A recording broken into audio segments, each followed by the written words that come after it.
ఆలేరు మండలం పటేల్గూడెం గ్రామ పరిసర ప్రాంతాల్లో అడుగంటిన భూగర్భ జలాలు ఈసారి వర్షాలు సరిగ్గా కురవకపోవడంతో సాగు జలాలు లేక కేవలం వర్షాధారం బోరుబావులపైనే ఆధారపడి జీవిస్తున్న రైతుల పరిస్థితి దయనీయంగా మారింది. నష్టపోయిన రైతులను వెంటనే ప్రభుత్వం ఆదుకోవాలని రైతులు డిమాండ్ చేస్తున్నారు.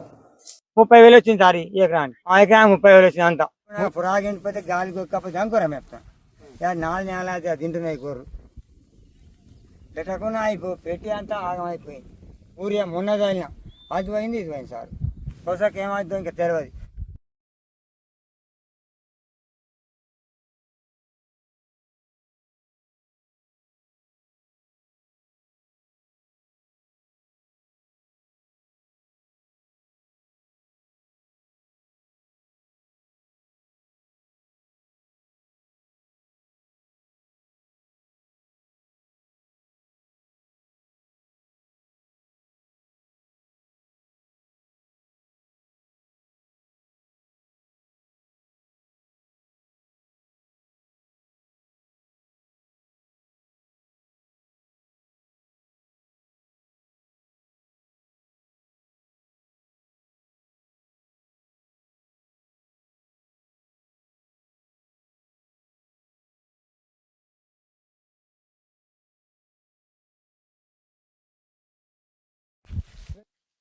ఏంటి సార్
రజిత, అది పటేల్గూడెం గ్రామం, మండలం వచ్చేసి ఆలేరు, యాదాద్రి భువనగిరి జిల్లా.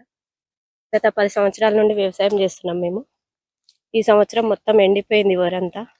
బావిలో నీళ్లు లేక ఊరంతా ఎండిపోయింది. ఈ ఈ చుట్టుపక్కల చెక్ డ్యామ్లు కానీ, మా ఊరికి చెరువు కూడా లేదు, ఇటు నీళ్ళ సోర్స్ ఏం లేదు.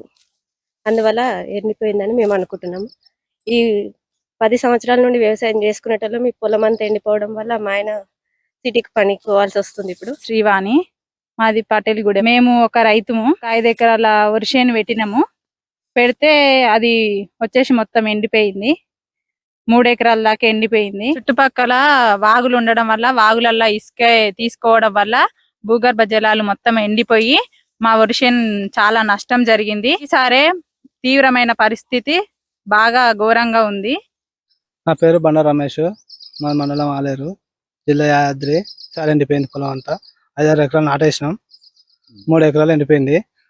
ఇట్లా ఉంది పరిస్థితి. నా పేరు పిక్క కొమరయ్య సార్, పటేల్గూడెం సార్. ఇంకా మీకే ఆ దగ్గర అంతా వాడుతుంది. ఇప్పుడు ఒక్కరిని చూసినట్టు వస్తుంది బోర్. ఇక గది ఆయన మాడి తిప్పుతున్నాం. మిర్రదేలు ఇది పలుగుడు పట్టింది ఇక వారదాన్ని సపరేట్గా ఇక ఇది ఆడ పెడతానే ఒక ఇక్కే పెడుతున్నాయి ఇప్పుడు ఇక సపరేట్ ఏం చేస్తాను సపరేట్